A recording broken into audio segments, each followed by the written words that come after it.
नमस्कार मंडळी, श्री स्वामी समर्थ. स्वागत आहे तुमचे आपल्या स्वामी शक्ती या चॅनलवरती. बघा, आपल्यापैकी कितीतरी लोक असे आहेत की ज्यांना पहाटे 3 ते 5 या दरम्यान जाग येते. बऱ्याच वेळा मला मेसेजेस येतात किंवा बऱ्याच वेळा मला कमेंट्स येतात की ताई, आम्हाला बरोबर 3:30 वाजले, 5 वाजले, 4 वाजले की जाग येते. डोळे उघडतात, आम्ही बेडवर उठून बसतो, घड्याळात बघतो तर बरोबर 3:30, 4, 5 वाजलेले असतात. नक्की हा कुठला संकेत आहे? या वेळात जाग आली तर नक्की काय घडते आणि या वेळात जर जाग आली तर आम्ही काय करावे? बघा, आज या व्हिडिओमध्ये मी तुम्हाला तुमच्या याच प्रश्नांचं उत्तर देणार आहे. ही वेळ नक्की कशासाठी आहे, हा कालावधी नक्की कुठला आहे आणि या वेळात जाग आली तर नक्की काय करावे? फक्त याबद्दलची सविस्तर माहिती ऐकून घेण्यासाठी व्हिडिओ स्किप न करता शेवटपर्यंत बघा. आणि जे कोणी आपल्या चॅनलवरती नवीन असतील त्यांनी आपल्या चॅनलला सबस्क्राईब करा, कारण तुम्ही आपला चॅनल सबस्क्राईब केल्यामुळे मी पुढचे जे काही व्हिडिओ बनवेन त्याचे सर्वात पहिले नोटिफिकेशन तुमच्यापर्यंत पोहोचेल. बघा, 3 ते 5 या दरम्यान प्रत्येकाला जाग येते असं नाही. क्वचित काहीच लोक अशी असतात की ज्यांना पहाटे 3 ते 5 या दरम्यान जाग येत असते. हा जो कालावधी आहे हा अत्यंत शुभ कालावधी मानला जातो. खरं तर 3 ते 5 हा कालावधी ब्रह्मांडाचा कालावधी मानला जातो. खूप भाग्यवान लोक असे असतात की ज्यांना या वेळात जाग येते. बघा, असं म्हटलं जातं, म्हणजे शास्त्रात असं म्हटलं जातं की पहाटे 3 आणि 5 हा जो मधला कालावधी आहे यामध्ये साक्षात सर्व देव आणि दैवत जे आहेत हे जागृत होतात. हा कालावधी जो आहे हा दैवतांचा, देवांचा स्नानाचा कालावधी असतो. म्हणून अशी सुद्धा पद्धत आहे की जेव्हा जेव्हा आपल्याला अभ्यंग स्नान करायचं असतं तेव्हा तेव्हा असंख्य लोक याच कालावधीमध्ये नदीवरती किंवा जे संगम वगैरे असतात तर त्या ठिकाणी जातात आणि पवित्र स्नान करतात.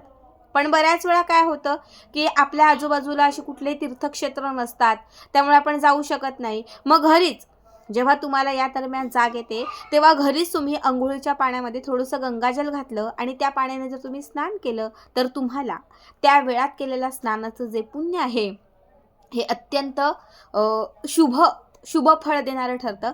म्हणून बघा, जर तुम्हाला 3 ते 5 या दरम्यान जाग येत असेल तर सगळ्यात पहिली गोष्ट करा ती म्हणजे स्नान करा. ही पहिली गोष्ट. आता बघा, हा कालावधी जो आहे हा अत्यंत जागृत ऊर्जा शक्तीचा कालावधी असतो. कारण या कालावधीमध्ये जी ब्रह्मांडाची शक्ती आहे ही खूप दुपटीने त्या ठिकाणी प्रसारित झालेली असते.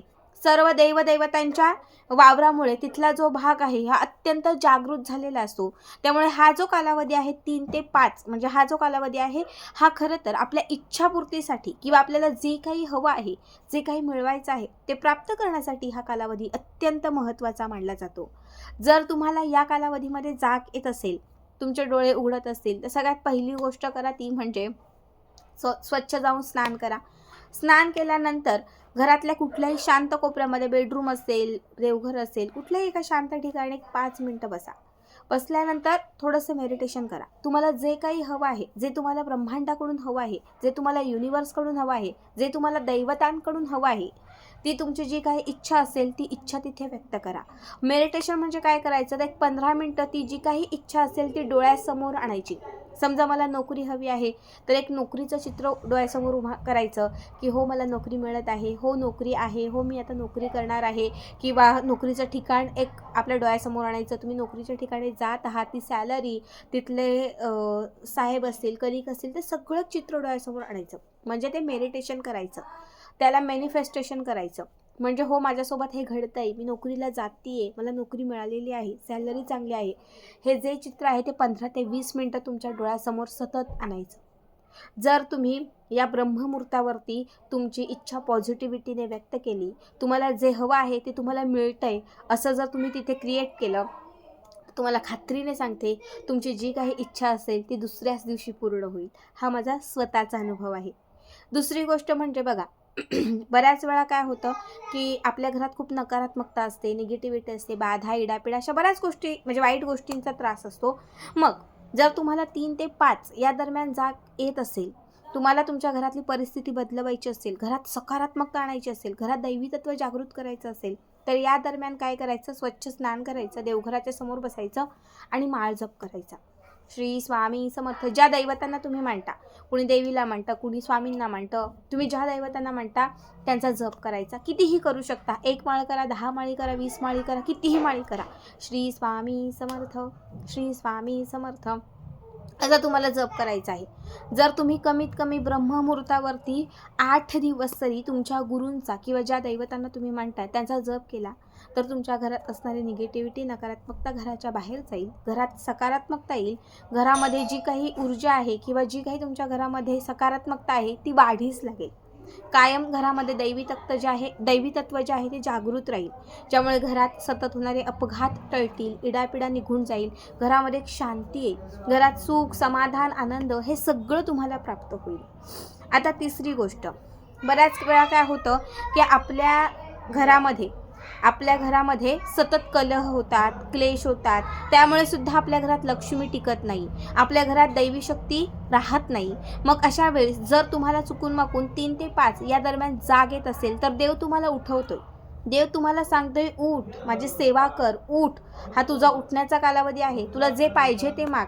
तुझ्या घरात सुख, समाधान, आनंद आणण्यासाठी प्रयत्न कर. असं देव स्वतः आपल्याला म्हणजे कुठून तर एक संकेत देतो, म्हणून तो आपल्याला उठवतो. जर 3 ते 5 या दरम्यान जाग आली तर आवर्जून उठा.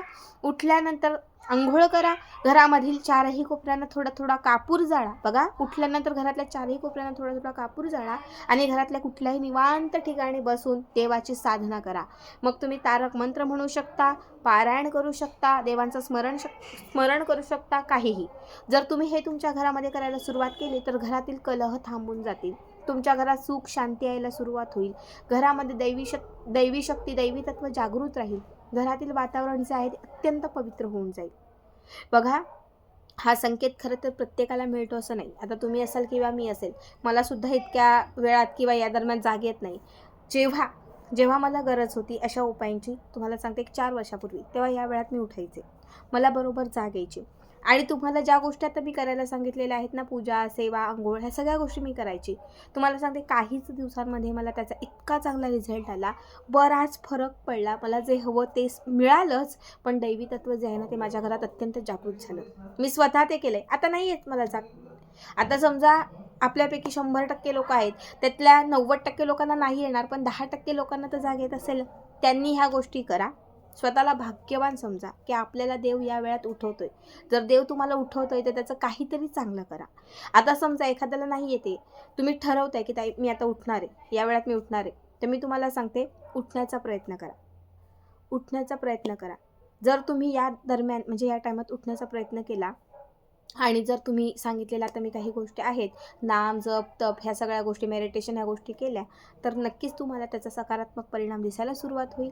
जी काही इच्छा असेल ती तुमची पूर्ण होईल. दैवी शक्ती कायम तुमच्या आयुष्यात आणि तुमच्या घरात जागृत राहील.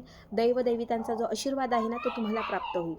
बघा, हा कालावधी खूप महत्त्वाचा आहे, कारण साक्षात देवांची शक्ती जी आहे ती आपल्या घरात द्विगुणित असते. आणि या द्विगुणित शक्तीत जर काही सेवा आराधना केली तर त्याचं फळ जे आहे ते सुद्धा तुम्हाला तितक्याच पटीने मिळतं.